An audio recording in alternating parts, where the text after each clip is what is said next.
Olá, que a graça e a paz de nosso Senhor Jesus seja conosco. Estamos juntos para mais um devocional, iniciando as nossas devocionais agora no livro de Isaías, que faz parte da divisão que conhecemos como os profetas no Antigo Testamento. E o livro dos profetas, ele é a seção dos profetas no Antigo Testamento, subdividida também em profetas maiores e profetas menores.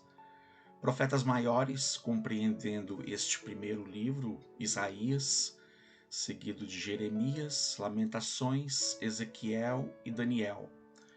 E os outros 12 últimos livros dos profetas, chamados também de os profetas menores, todos eles juntos compondo a seção dos profetas. Essa divisão profetas maiores e menores não se trata de uma divisão por importância, não. Todos os profetas foram igualmente úteis nas mãos de Deus, importantes entre si, não havendo qualquer status, hierarquia entre um profeta e o outro, até porque muitos deles nem viveram sob o mesmo tempo. A divisão aqui, profetas maiores e menores, simplesmente se dá pelo volume do livro. Então, os profetas considerados aqui maiores simplesmente porque o volume da sua obra ela é muito maior do que o dos profetas menores. Interessante pensar acerca deste profeta Isaías, especificamente, em que ele é conhecido como sendo um profeta evangelista. Evangelista porque foi o profeta que mais profetizou acerca de Jesus Cristo. Sim, um profeta nascido 700 anos antes de Jesus Cristo. Necessariamente, o seu ministério profético se deu do ano 739 antes de Cristo a 685. Então, um pouco mais de 50 anos de ministério, 50 anos de trabalho. Isaías, ele nasceu no território de Judá, o reino já era dividido, e o seu ministério profético se deu abrangendo pelo menos 4 reis de Israel. O seu livro já inicia assim, visão de Isaías, que profetizou nos dias de Uzias, Jotão, Acás e Ezequias, 4 reis de Judá. Ele iniciou necessariamente, como disse, em 739, no último ano do reinado de Uzias. Então foi muito pouco o período em que ele profetizou no tempo do rei Uzias. E aí sim, estendendo-se o seu ministério profético para outros reis, no período de outros reis, e que a morte de Isaías veio a se dar já no período do reinado de Manassés, o filho de Ezequias. Isaías profetizou muito acerca do ministério do servo sofredor, o servo, o Deus servo, o Deus maravilhoso, mas que ao assumir a humanidade, ao encarnar-se na humanidade, em Jesus Cristo, nascido da Virgem Maria, e ele profetiza isso em Isaías 7,14, ele diz: eis que a virgem conceberá, e o seu nome será chamado Emanuel. E aí Mateus, o evangelista Mateus, quando ele cita essa profecia de Isaías 7,14, ele diz: eis que a virgem conceberá, e o seu nome, e o nome do menino será Emanuel, e ele traz a tradução que quer dizer Deus conosco. Então, Jesus Cristo, tendo nascido da Virgem Maria, concebido pelo poder do Espírito Santo, ele é o Deus conosco, o Deus que viveu entre a humanidade como homem e como Deus. Deus conosco. Isaías também, e aí vai ser o versículo da meditação aqui, em que ele também fala do nascimento de Jesus Cristo, mas agora em 9, versos 6 e 7, que é o que eu vou convidar a você a meditar comigo nessa leitura, como tema acerca também dos nomes pelos quais este Messias, o escolhido de Deus e o próprio Deus nascido entre nós, seria chamado. Ele será chamado Maravilhoso Conselheiro, Deus Poderoso, Pai Eterno, Príncipe da Paz. Então, aí eu convido você a ver comigo o verso 6, então, desse capítulo 9. Porque um menino nos nasceu, um filho nos foi dado, e o governo está sobre os seus ombros. Ele será chamado Maravilhoso Conselheiro, Deus Poderoso, Pai Eterno, Príncipe da Paz. E algumas particularidades acerca deste governo do menino, do Messias, do Deus conosco. O verso 7 diz: ele estenderá o seu domínio e haverá paz sem fim sobre o trono de Davi e sobre o seu reino, estabelecido e mantido com justiça e retidão, desde agora e para sempre. O zelo do Senhor dos Exércitos fará isso. Isaías, quando profetiza acerca da vinda do Messias, da vinda do Cristo, ele diz que ele será chamado Maravilhoso Conselheiro, Deus Poderoso, Pai Eterno, Príncipe da Paz. Maravilhoso Conselheiro, já dando a ideia de que ele, no seu ministério, seria admirável. Essa é a ideia da palavra maravilhoso. Extremamente admirável, de causar espanto, surpresa, profunda admiração na sua característica de conselheiro. Almeida corrigida, seja ela fiel, Almeida atualizada, traz como se fosse que ele seria chamado maravilhoso, bem como chamado conselheiro, dando como se fosse duas características. Mas não, aqui, utilizando-se da tradução NVI, ela é mais propícia, pois o substantivo aqui é o conselheiro, a pessoa que dá conselho. Necessariamente com uma particularidade do ministério do Espírito Santo em ser consolador, o paracleto. Então, de que Cristo também, como conselheiro, consolador, o seu ministério seria e é e sempre será admirável, maravilhoso. Uma segunda característica acerca da sua própria deidade.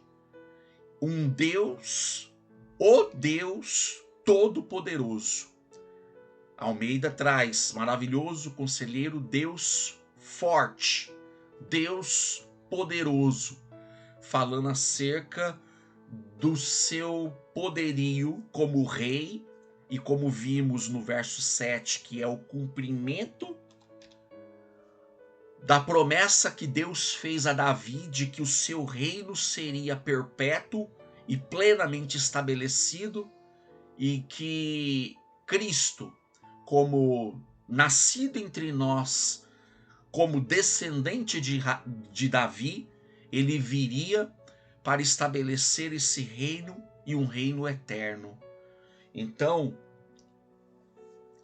aqui há a profecia da manifestação da vinda, um menino que nos nasceria, mas que seria o Deus Todo-Poderoso entre nós, que tem a mesma ideia do que Isaías disse um pouco antes, em 7,14, o Emanuel, Deus conosco. Além de que ele viria no ministério e como enviado do Pai da eternidade. Ele, como um dos seus discípulos, Filipe, numa ocasião, na iminência da Páscoa, da última Páscoa, de que quando Cristo haveria de ser crucificado e entregue pelos nossos pecados, numa conversa entre amigos, mas diante do seu mestre, Felipe diz para Jesus: Senhor, mostra-nos o Pai. E Jesus fala: Felipe, há tanto tempo estou com vocês, 3 anos e meio andando efetivamente com vocês. Quem me vê a mim, vê o Pai. Ou seja, tudo o que nós, homens, humanidade, homens e mulheres, precisamos saber e ver de Deus e em Deus, é visto em Cristo Jesus. E isto é suficiente.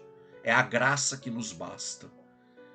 Em que o eterno, o Filho eterno, coeterno com o Espírito, coeterno com o Pai, habitou entre nós ao nascer como menino, crescer, morrer e ressuscitar, e vivo estar para todo sempre à destra de Deus Pai Todo-Poderoso, e que há de voltar e estabelecer o seu reino, o seu principado, um reinado de paz, e aqui chamado como Príncipe da Paz, aquele que principia, que dá início a um reino totalmente pacífico, um reino eterno.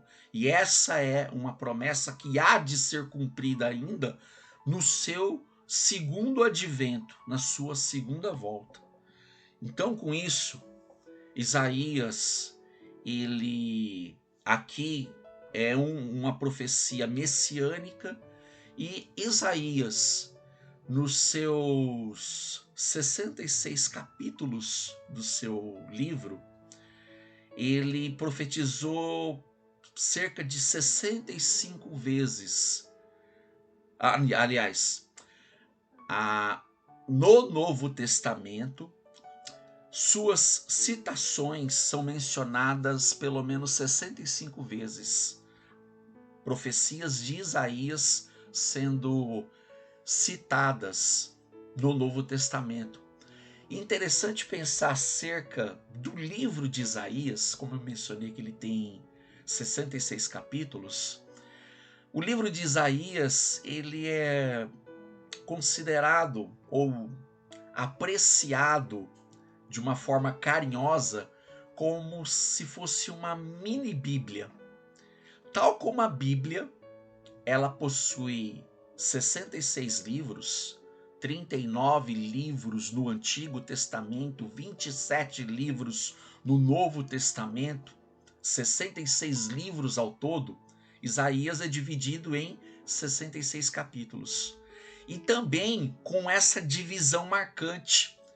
Os 39 primeiros capítulos de Isaías fala acerca da denúncia, predominantemente a denúncia contra o povo, contra os povos, tanto o povo de Israel, mas todos os povos, todas as nações, a humanidade, acerca da sua natureza pecaminosa e com mensagens também de esperança de um reino vindouro.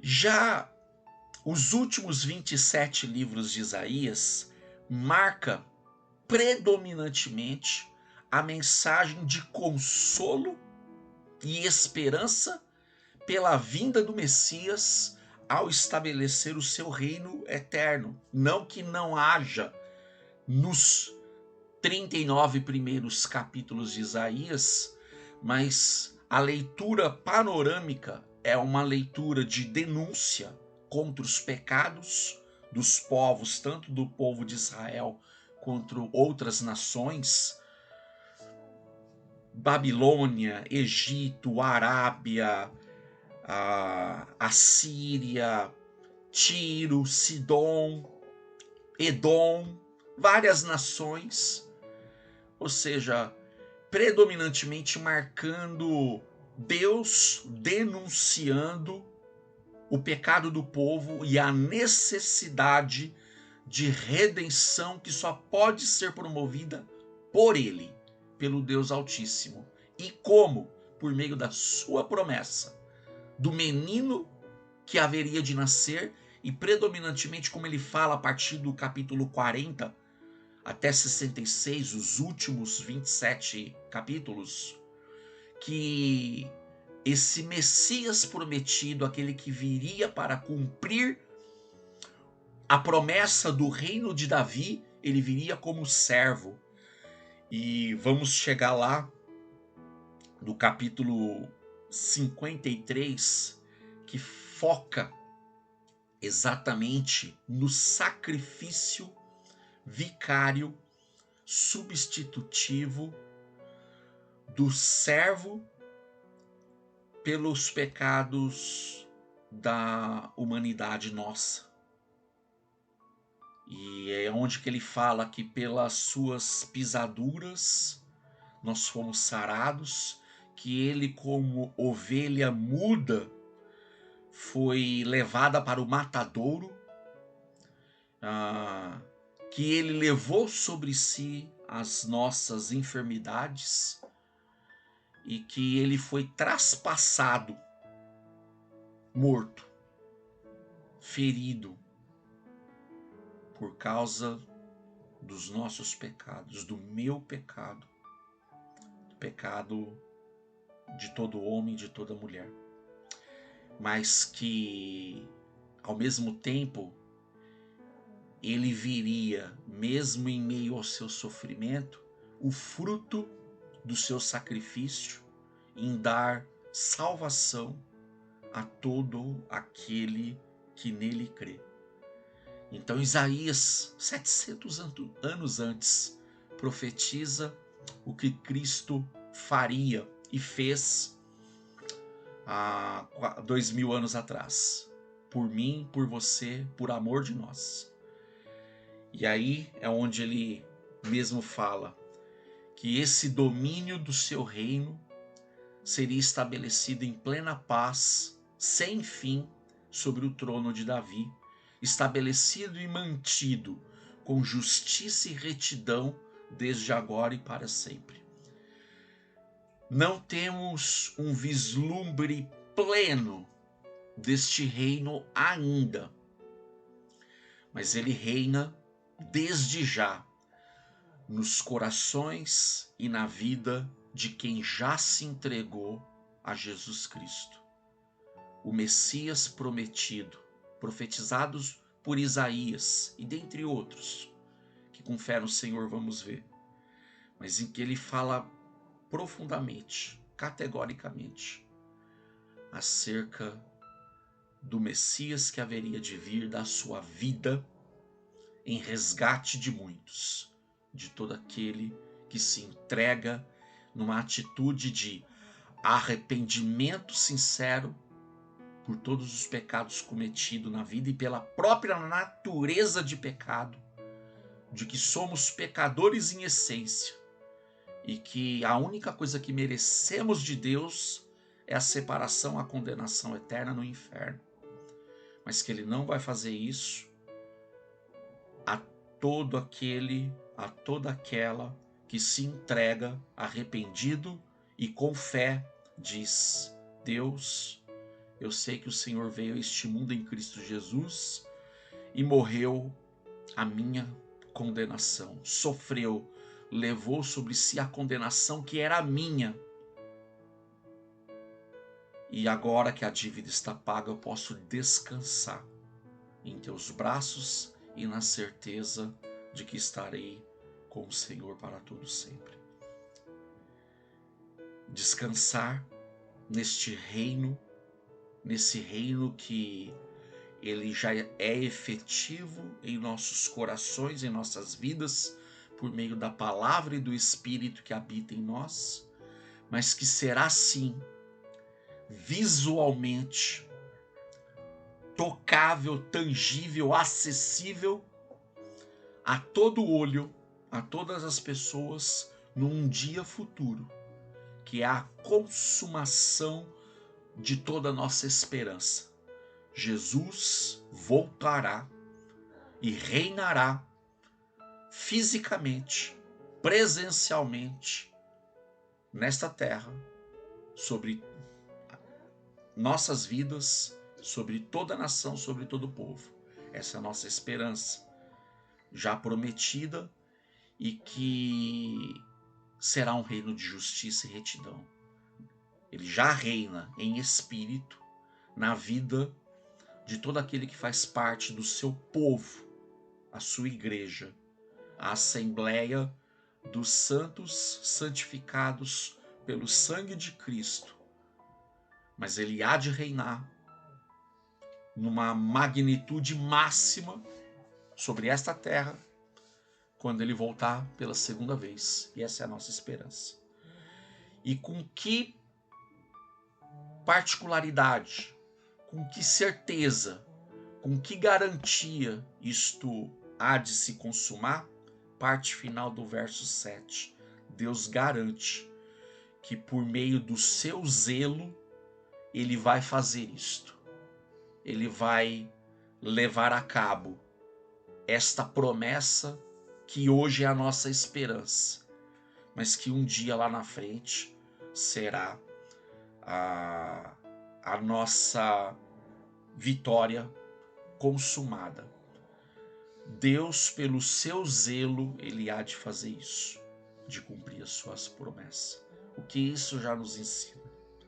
Nos ensina que Deus, em Cristo, ele é maravilhoso, Deus poderoso, Deus forte, Pai da eternidade, Pai eterno, Príncipe da paz. Ele é a nossa esperança, ele é o nosso conselho, ele é a nossa força, ele é a nossa certeza de eternidade com ele, e ele é o que estabelece a paz em nossas vidas.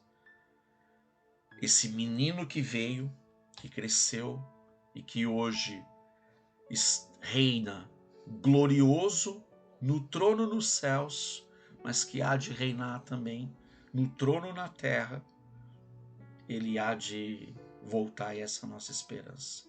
Esse é o nosso consolo, essa é a nossa certeza, pela qual costumamos dizer, porque está na Escritura: ora vem, Senhor Jesus, Maranata.